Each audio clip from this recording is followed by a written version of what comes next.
لا حول ولا قوة إلا بالله العلي العظيم. أعوذ بالله من الشيطان اللعين الرجيم. بسم الله الرحمن الرحيم. الحمد لله والصلاة والسلام على رسول الله وعلى آله آل الله لا سيما بقية الله ولعنة الله على أعدائهم أعداء الله من يومنا هذا إلى لقاء الله. أما بعد فقد قال الله: قد أفلح من زكاها وقد خاب من دساها. صلوات پڑھیں گے محمد.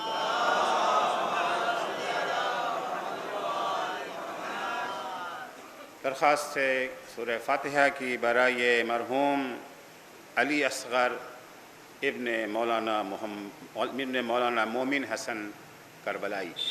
اللہم صلی علی محمد.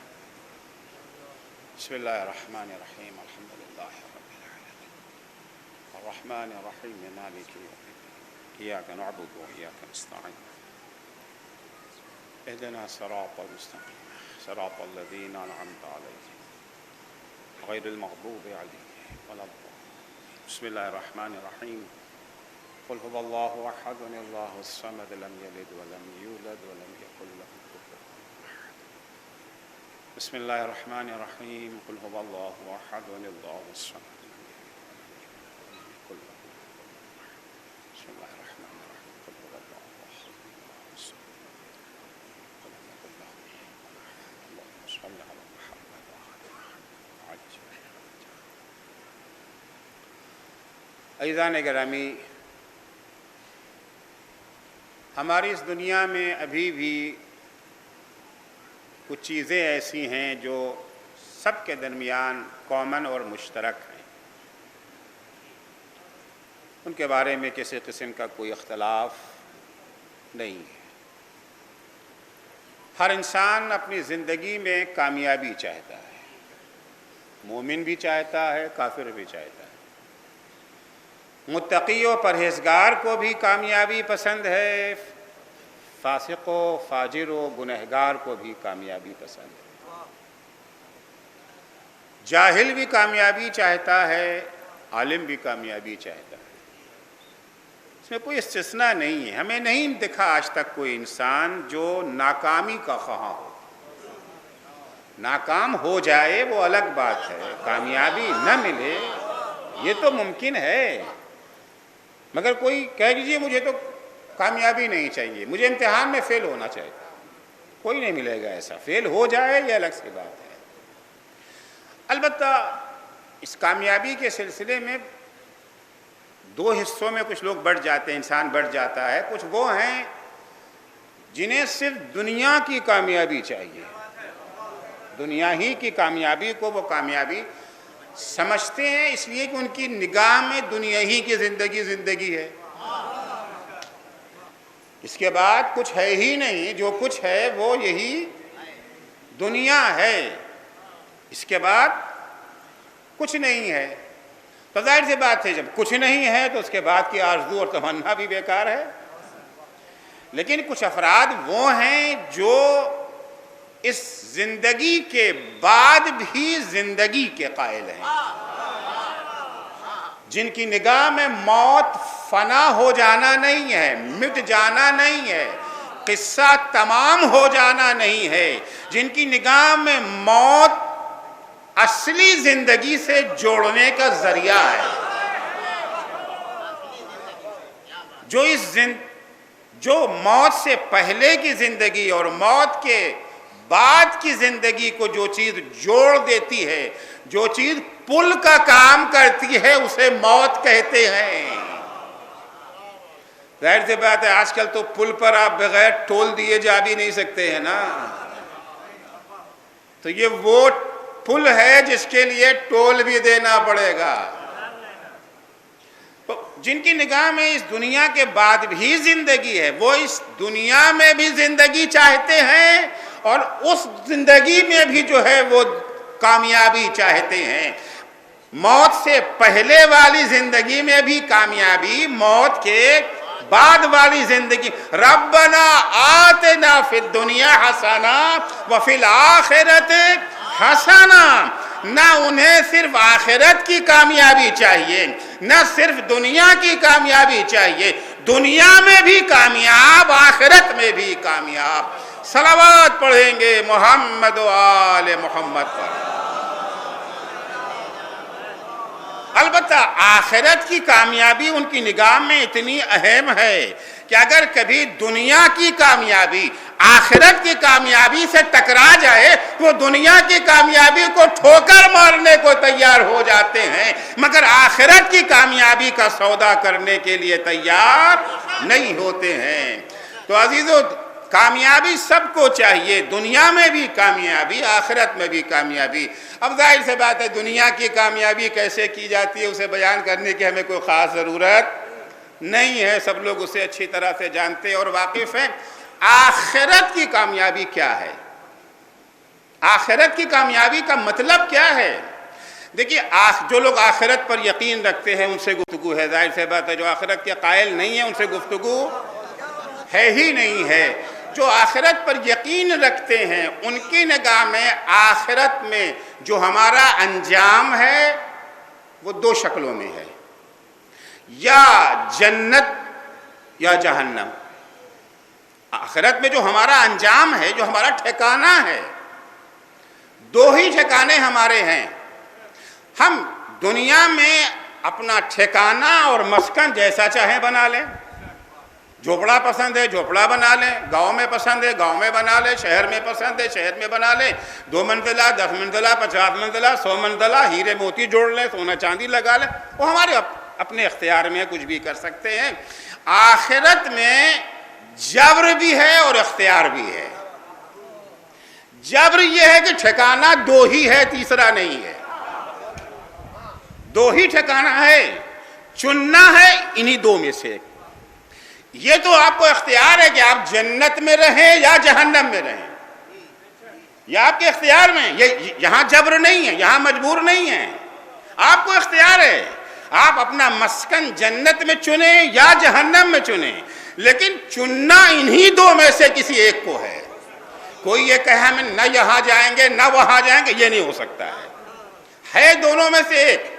اچھا، ظاہر سی بات ہے جتنے بھی انسان ہیں اختیار تو ہے آپ کو چننے کا کہ آپ چاہے جہنم میں اپنا مسکن بنائیں چاہے جہنم میں. لیکن کوئی انسان ایسا نہ ملے گا اس دنیا میں جو یہ کہے کہ ہم جہنم میں گھر بنانا چاہتے ہیں.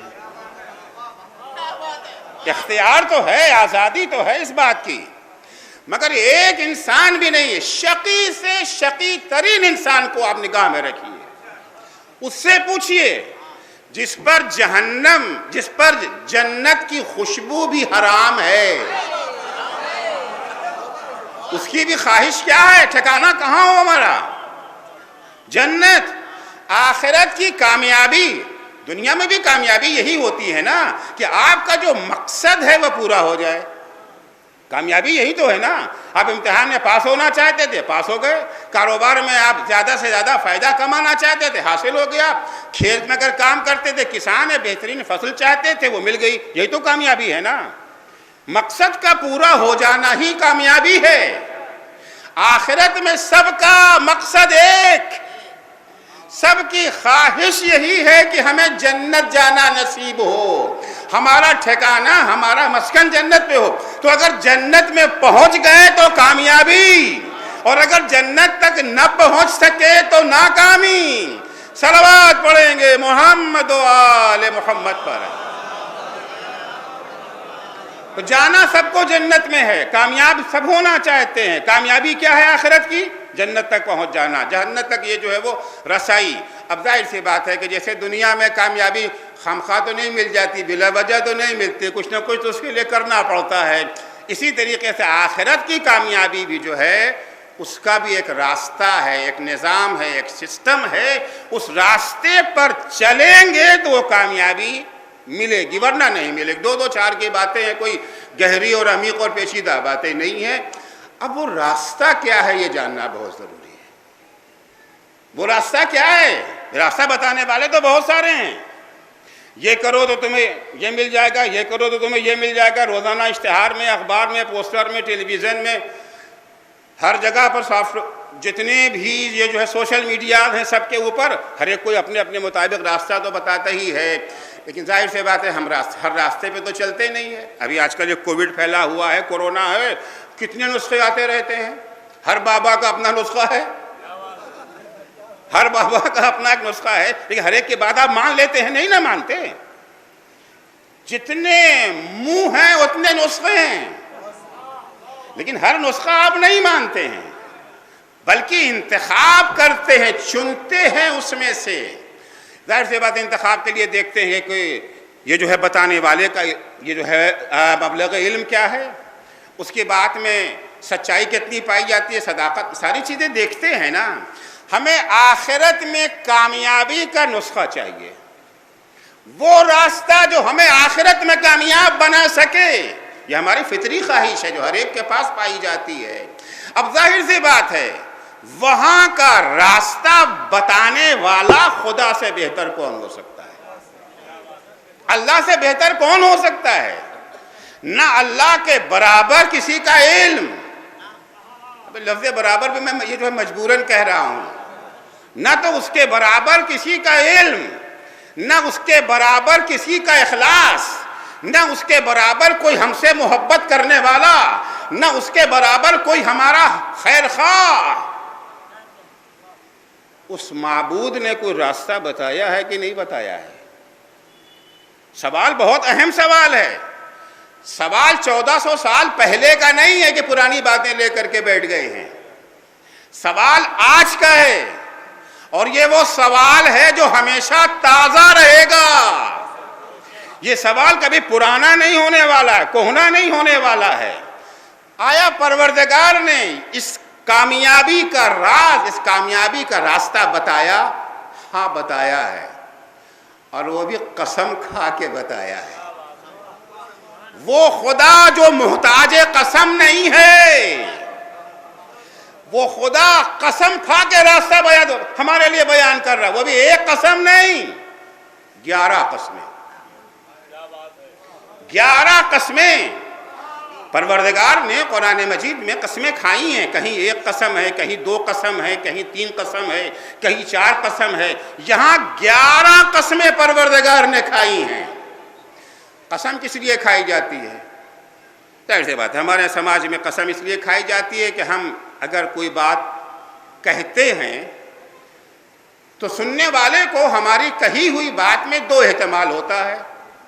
ایک احتمال یہ ہے کہ سچ بول رہے ہیں، اور ایک احتمال جھوٹ بول رہے ہیں. ہر شخص کے بارے میں 2 احتمال ہے. کچھ خاص لوگوں کے بارے میں، ہمارے بارے، سب کے بارے میں. البتہ پرسنٹیج کا فرق ہوتا ہے. کسی کے بارے میں احتمال یہ ہے کہ 99% سچ بول رہے ہیں، 1% جو ہے غلط بیانی کا احتمال ہے. اور کسی کے بارے میں معاملہ الٹا رہتا ہے، 99% جھوٹ بول رہے ہیں، 99% 1% جو ہے سچ بولنے کا ہے. اب کہہ دیا کہ صاحب ہم ہر ہندوستانی کو یہ جو ہے 15 لاکھ دیں گے. کہنے والے نے کہہ دیا تو سننے والوں نے سن بھی لیا. سننے والوں کے ہاں بھی، سننے والوں کو بھی بہرحال اچھی طرح سے معلوم ہے کہ اس میں صداقت کتنی ہے، دروغگوئی کتنی ہے. اور یہی وجہ ہے کہ کوئی اس کا تقاضا بھی نہیں کرتا، کوئی ڈیمانڈ بھی نہیں کرتا. تو بہرحال دو احتمال پایا جاتا ہے. ہم نے ایک بات آپ سے کہی, آپ نے سنا, آپ کے چہرے سے ہم نے اندازہ لگایا کہ شاید آپ کو میری بات پر یقین نہیں آ رہا ہے, شاید آپ یہ سوچ رہے ہیں کہ ہم جھوٹ بول رہے ہیں. تو جو دروغ گوئی کا احتمال ہے اسے برطرف کرنے کے لیے ہم قسم کا سہارا لیتے ہیں, ہم قسم کا سہارا لیتے ہیں, کیونکہ ہمارے ہاں جھوٹ کا امکان اور احتمال پایا جاتا ہے. جھوٹ انسان بولتا کس لیے ہے؟ یاد رکھیے گا, جھوٹ ہمیشہ عاجز بولتا ہے, کبھی قادر نہیں بولتا. ہمیشہ عاجز ہے جو جھوٹ بولتا ہے, کبھی قادر جھوٹ نہیں بولے گا. ہم نے کسی صاحب سے قرضہ لیا ہے, قرضہ ان سے لیا ہے جو دیتے تو قرضہ بڑی آسانی سے ہیں, لیکن قرضہ وصول کرتے وقت بڑے سخت ہو جاتے ہیں. وہ ڈیٹ اگر آ گئی تو پھر آپ بچ نہیں سکتے ہیں, عزت آبرو آپ کی نیلام ہو جائے گی اگر آپ نے ان کا قرضہ واپس نہ کیا. ایسے شخص سے ہم نے قرضہ لیا تھا اور قرضے کی تاریخ آ گئی اور ہمارے پاس پیسے ہیں بھی. جیسے ہی صبح ہوئی گھر پہ پہنچ گئے, میرا پیسہ, تاریخ آ گئی, ہاں کوئی بات نہیں, پیسہ ہے نا میرے پاس, نکالا فوراً, جی بسم اللہ لے لیجئے. ہے بھی اور دینے کی نیت بھی ہے. اور کبھی کبھی ہے کہ ہوتا تو ہے مگر دینے کی نیت نہیں ہے. وہ ہمارے یہاں قرض الحسنہ ہے نا, تو بعضوں نے قرض الحسنہ کر دیا ہے اس کو, یعنی وہ قرضہ جو لے تو لیا اور واپسی کے وقت جب وہ مانگنے آئے تو ہنس دیا, تو قرض الحسنہ ہو گیا ہے, وہ حسنہ نہیں رہ گیا. دیکھیے, جہاں قرض الحسنہ دینا ثواب ہے وہیں واپس کرنا واجب ہے. قرض الحسنہ دینے والا اس کے لیے واجب نہیں تھا, مستحب ہے, ثواب ہے کہ مومن کے کام آئیے. لیکن ہمارے اوپر یہاں تک کہ اگر کسی کا قرضہ لیا ہے, ہم نے قرضہ دینے کا وقت آ گیا اور ہے بھی ہمارے پاس, وہ آ گیا, ہم نماز کے لیے کھڑے, نماز روک دو, اس کا قرضہ پہلے ادا کرو. مقل الغنی ظلم, حدیث ہے کہ جس کے پاس قرضہ واپس کرنے کی استعداد ہے, صلاحیت ہے, قرضہ لینے والا آیا ہے, ٹال مٹول کرنا ظلم ہے. تو اگر پیسہ موجود ہے ہمارے پاس, دینے کی نیت بھی ہے, بسم اللہ لے لیجیے. یہاں کوئی جھوٹ بولنے کی ہمیں ضرورت ہے نہیں. اب وہ صاحب لینے آ گئے, یا ہے نہیں یا دینے کی نیت نہیں ہے. اچھا, دینے کی نیت اسی لیے نہیں کہ تھوڑا سا ہے, دے دیں گے تو پھر کیا کریں گے, پھر بڑی عاجزی آ جاتی ہے. دینے کے لیے قابل نہیں ہے, وہ صاحب آ گئے, اگر ان سے کہہ دوں پیسہ نہیں ہے تو جو کچھ بچی کچی عزت ہے وہ بھی آج ختم ہو جائے گی. پورا محلہ سر پہ اٹھا لیں گے, دو چار تھپڑ بھی شاید لگا دیں, عزت آبرو نیلام. اب کیا کہیں, نہیں ہے, ارے آئیے آئیے, آپ ہی کا تو انتظار ہو رہا تھا. پہلا جھوٹ, جھوٹ کا سلسلہ شروع ہونا, جھوٹ تک چین ہوتی ہے پوری, ایک جھوٹ سے کام نہیں چلتا ہے, پھر وہ سلسلہ ہے. ارے آپ ہی کا تو انتظار ہو, آئیے آئیے آئیے, بیٹھیے, تشریف رکھیے, ٹھنڈا یا گرم کیا چاہیے بھائی, نہ ٹھنڈا نہ گرم, میرا پیسے لاؤ. ہاں وہ تو دینا ہی ہے, دینا ہے, بالکل, آئیے تشریف رکھیے, بیٹھیے. اب ان کو بیٹھا لیا, اپنے میز پہ ادھر دیکھ رہے ہیں ادھر دیکھ رہے ہیں, یہ دراز کھول رہے ہیں وہ دراز کھول رہے ہیں, جیب میں, اس جیب میں, اس جیب میں. ارے وہ چیک بک کہاں چلی گئی, وہ چیک بک کہاں چلی گئی, یہی تو رکھتے. اب بچوں سے کتنا کہتے ہیں دیکھو میرا سامان, بچے مانتے ہیں کہیں ہیں. اب بتائیے وہ چیک بک رکھا تھا آپ کے لیے, پتہ نہیں کہاں, ایسا ہم شام کو لا کے آپ کو دے دیں گے. یہ کتنے جھوٹ ہو گئے, کاہے کے لیے؟ اس لیے کہ یہ عاجز ہے, کبھی قادر جھوٹ نہیں بولتا, ہمیشہ عاجز ہے جو جھوٹ کا سہارا لیتا ہے. جھوٹ ظلم کی ایک قسم ہے, ایک شعبہ ہے ظلم کا. اور یاد رکھیے, جہاں جہاں ظلم ہے وہاں وہاں عاجزی ہے. جب بھی کسی کو ظلم کرتے دیکھیے, جب بھی کوئی ظالم سامنے آئے, یقین مانیے یہ قادر نہیں ہے, عاجز ہے. ظلم اس کی طاقت کا اعلان نہیں ہے, اس کی کمزوری کا اعلان ہے. کبھی بھی ظالموں سے ڈرنے کی ضرورت نہیں ہے کہ یہ طاقتور ہوتے تو ظلم ہی نہ کرتے. امام زین العابدین علیہ السلام اپنی ایک دعا میں ارشاد فرماتے الہی قد علمت، چونکہ آپ جانتے ہیں کہ امام سجاد کا طریقہ تعلیم جو تھا، جو ذریعہ انتخاب کیا تھا اپنے تعلیم امت کے لیے، وہ دعا ہے۔ کیوں تھا، کیا تھا، فی الحال اس کا موقع نہیں۔ الہی قد علمت انہ لیس فی حکمک ظلم ولا فی نقمتک عجلہ، خدایا مجھے یقین ہے اس بات کا کہ تیرے فیصلوں میں ظلم نہیں ہے، تو نے جو فیصلہ کیا، تو نے جو حکم دیا ہے اس میں ظلم نہیں ہے، ولا فی نقمتک عجلہ، اور نہ تو سزا دینے میں جلدی کرتا ہے، تو سزا دینے میں جلدی نہیں کرتا۔ ہم لوگوں کو بڑی جلدی رہتی ہے نا، ارے کمبخت اتنا ظلم کر رہا ہے، اللہ دیکھ رہا ہے۔ ہم تو یہ چاہتے ہیں کہ جیسے ہی کوئی گناہ کرے فوراً اسے، البتہ دوسروں کو، ہمیں نہیں، اپنے بارے میں نہیں، کہ جیسے ہم جھوٹ بولیں اللہ ہمیں گونگا بنا دے، بنا تو سکتا ہے نا۔ جیسے ہی کسی نامحرم کو دیکھا فوراً اللہ ہمیں اندھا بنا دے، جیسے ہی کسی مظلوم پہ ہاتھ اٹھایا اللہ ہمارے ہاتھوں کو شل کر دے، جیسے ہی کسی گناہ کی جگہ کی جانب قدم بڑھیں اللہ ہمیں مفلوج بنا دے۔ سزا تو دے سکتا ہے نا اللہ، مگر ہم کیا چاہتے ہیں اللہ سے؟ مہلت، اب وہ بھی بڑی لمبی مہلت۔ ابھی تو جوانی ہے، بڑھاپے میں توبہ کر لیں گے، اب بڑھاپا کبھی آتا ہی نہیں ہے۔ کوئی بوڑھا تھا بچنے کو تیار ہے اپنے کو؟ ہم میں سے کون ایسا جو کہ آج ہماری زندگی کا آخری دن ہے؟ آج ہماری زندگی کا اگر یہ تصور آ جائے کہ آج آخری دن ہے، نہیں، اگر یہ بھی پتا چلے ایک ہفتہ باقی ہے تب بھی ہمارا مزاج بدل جائے گا۔ تقریباً 80 کی دہائی کا واقعہ ہے، جو لوگ ہمارے ہمسن ہیں وہ اچھی طرح سے اس کو یاد ہوگا۔ خبر آئی کہ امریکہ کا اسکائی لیب گرنے والا ہے، اور اسکائی لیب جہاں گرے گا پورا خطہ تباہ ہو جائے گا، اور بڑا احتمال یہ تھا کہ وہ انڈیا میں گرے گا۔ غالباً سن 80 کی بات ہے یہ۔ میں یہ ایران سے آیا ہوا تھا، ایران میں مقیم تھا، ایران سے آیا ہوا تھا۔ پورے شہر کا ہمارا حال ہی بدلا ہوا تھا، اپنا محلہ اپنا خاندان تو پہچانتے ہیں نا، کون کیا ہے کیسا ہے۔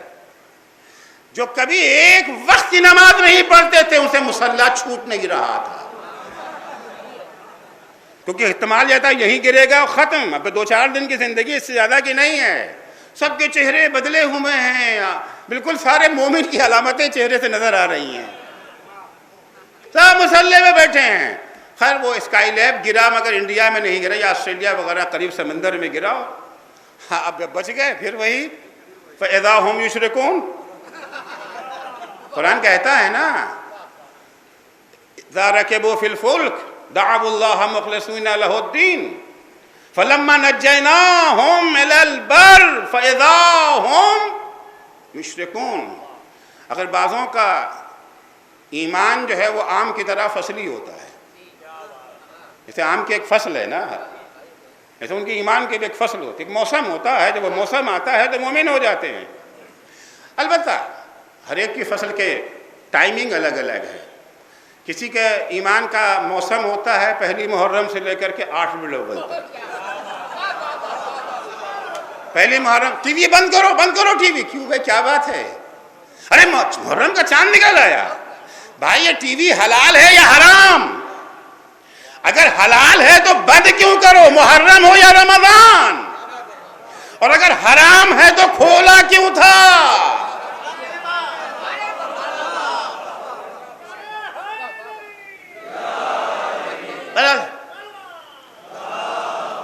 ہر ایک موسم ہوتا ہے، 1 محرم سے لے کے 8 ربیع الاول تک، بعضوں کا ہوتا ہے نہیں 1 محرم سے چہلم تک، بعض کا ہوتا ہے 1 محرم سے 10 محرم تک، بعض کا صرف عاشور کے دن کا ہوتا ہے۔ دیکھتے ہوں گے سماج میں الگ الگ قسم کے لوگ ہیں، صرف عاشور کے دن وہ مومن ہو جاتے ہیں۔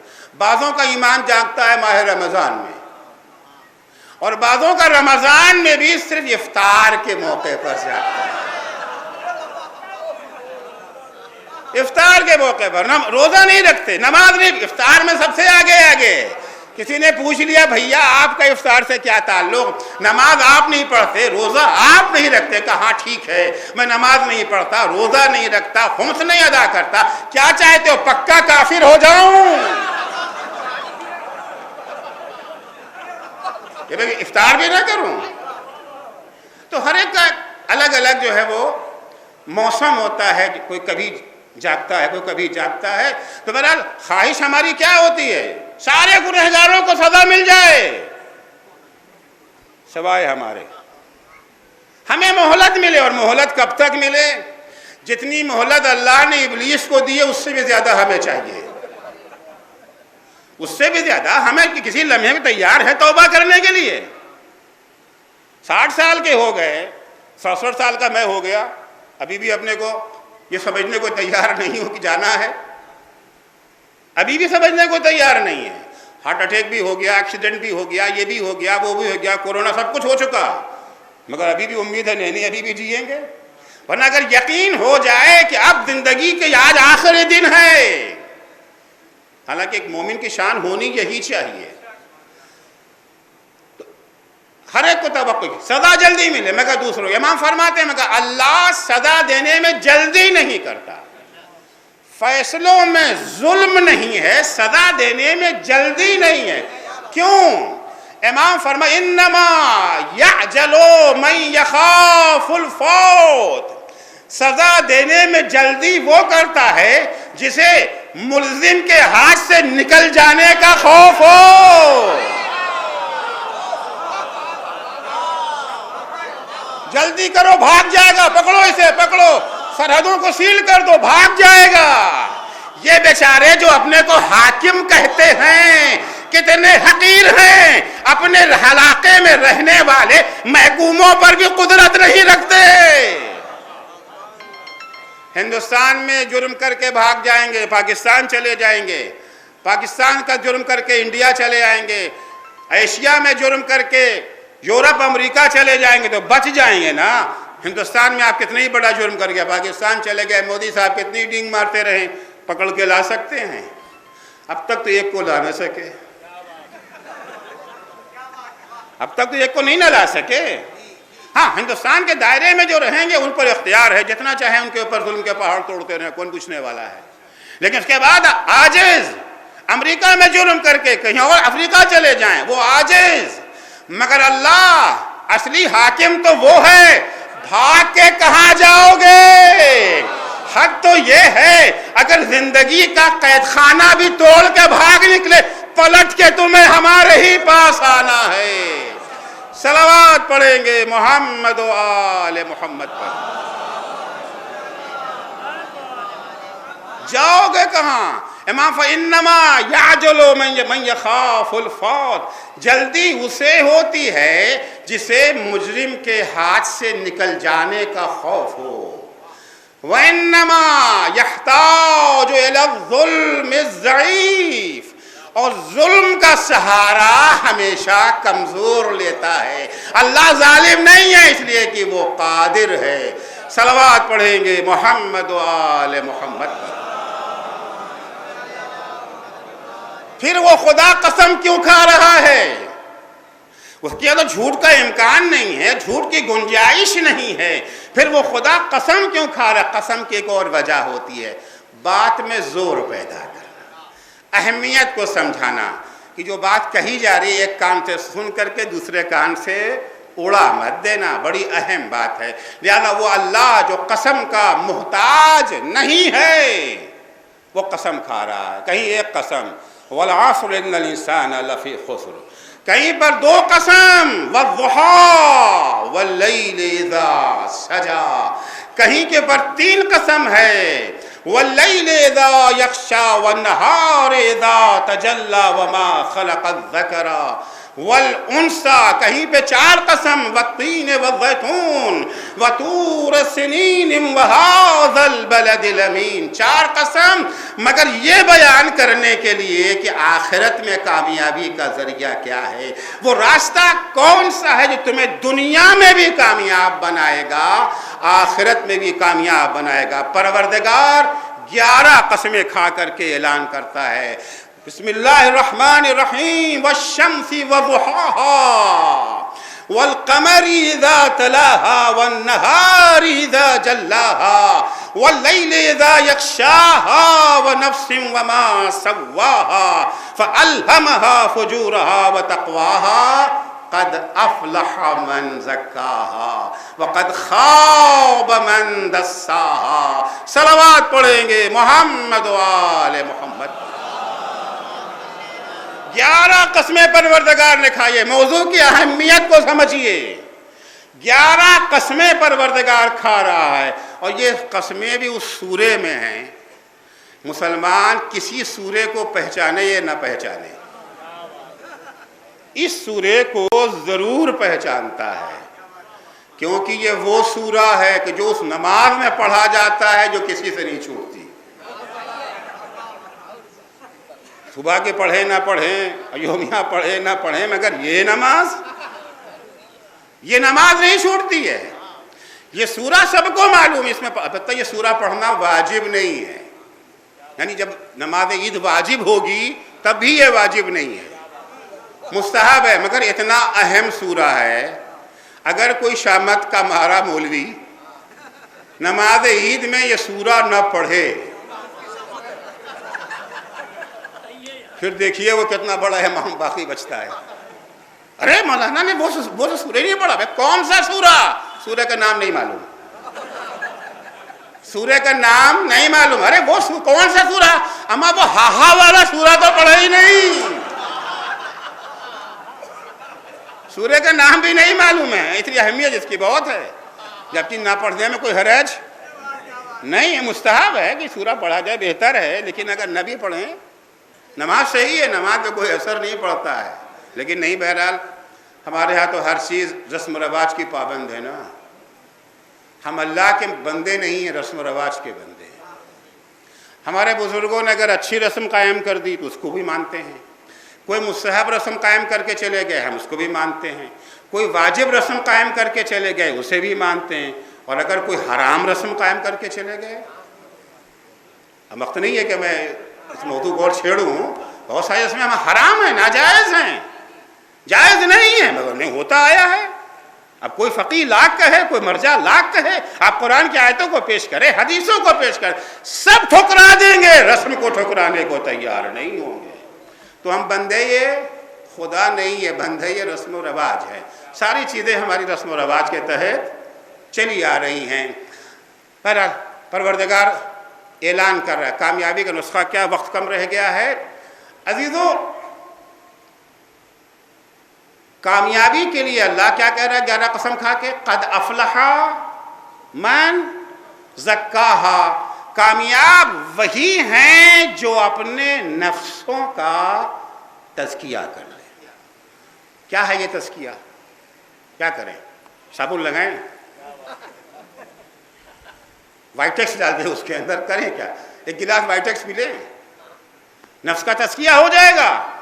ایک بڑا اہم معاملہ ہے نا بھائی، زندگی کے سب سے اہم سوال.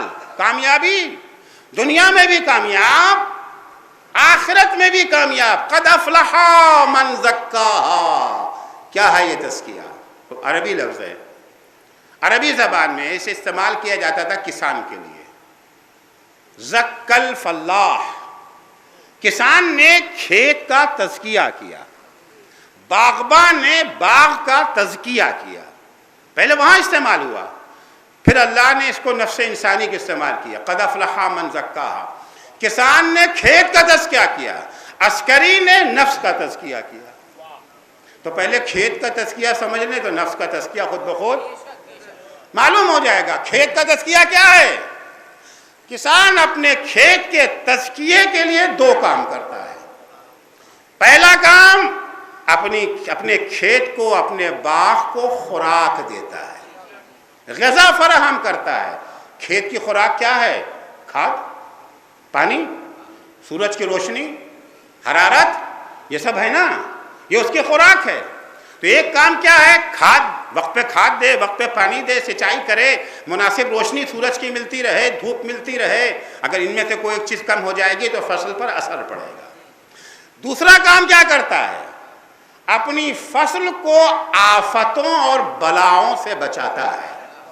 لکل شیء آفہ، ہر چیز کے لیے ایک آفت ہوتی ہے. آپ نے کہاں سیب کا باغ لگایا، کھاد دیا، پانی دیا، سب کچھ کیا، اس میں کیڑے لگ گئے.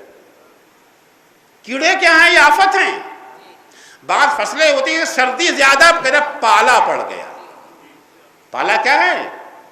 ٹمپریچر کا گر جانا زیادہ، یہ آفت ہے. پانی آپ نے اچھی طریقے سے دیا، کھاد آپ نے دیا، سارا خوراک اچھی دی، آفتوں سے نہیں بچایا، کیڑے مار دوا بر وقت نہیں چھڑکا، ایک سیب بھی کھانے کے قابل نہ بچے گا، ساری محنت برباد چلی جائے گی. تو دو کام کسان اپنے کھیت میں کرتا ہے، اپنے باغ میں کرتا ہے. ایک خوراک دیتا ہے، دوسرے بلاؤں سے، آفتوں سے بچاتا ہے، کیڑے مار دوا چھڑکتا ہے. عزیزوں، اگر کوئی کسان کہے نہیں میں تو خوراک دوں گا مگر دوا نہیں چھڑکوں گا،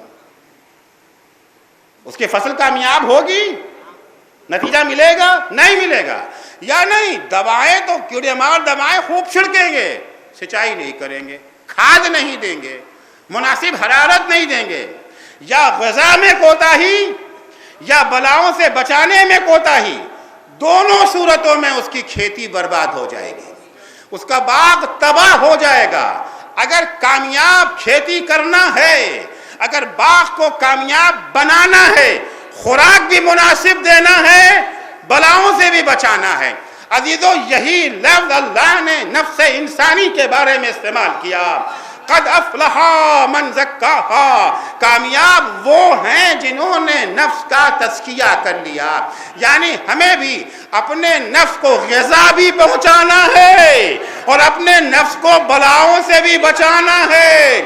غذا کو بھی پہچانے کی غذا کیا ہے اور بلاؤں کو بھی پہچانے کی بلا کیا ہے. صلوات پڑھیں گے محمد و آل محمد پر. دونوں کو پہچاننا ہے. غذا کیا ہے نفس کے لیے؟ حدیثوں کو، آیات قرآنیہ کا جب جائزہ لیں گے، غذائے نفس یاد خدا ہے. غذائے نفس بریانی نہیں ہے، پلاؤ نہیں ہے، شیرمال نہیں ہے. غذائے نفس یاد خدا. بلا کیا ہے نفس کے لیے؟ گناہ. بلائے نفس گناہ، غذائے نفس یاد خدا. نفس کا تزکیہ تبھی ہو سکے گا جب اسے غذا بھی پہنچائی جائے، بلا سے بچایا بھی جائے، یاد خدا بھی ہو، گناہوں سے دوری بھی ہو. صلوات پڑھیں گے محمد و آل محمد پر. اب کوئی صاحب کہیں گے جی میں نماز تو اول پڑھوں گا، تلاوت کروں گا، حج بھی کروں گا، روزہ بھی رکھوں گا، اگر گناہ بھی. اگر بہت سارے لوگ یہ جو ہے مرنج ٹائپ کے ہوتے ہیں، کسی کو ناراض بھی کرنا چاہتے ہیں، سب کو خوش رکھنا چاہتے ہیں. ہاں، اپنے خیال میں بہت اچھے انسان ہوتے ہیں وہ لوگ نا، سب کو کہتے بھائی دیکھیے اس کائنات میں دو ہیں، ایک کا نام رحمان ہے، ایک کا نام شیطان ہے. تو اب یہ کہاں کا انصاف ہے کہ آپ ایک کے ہو جائیے؟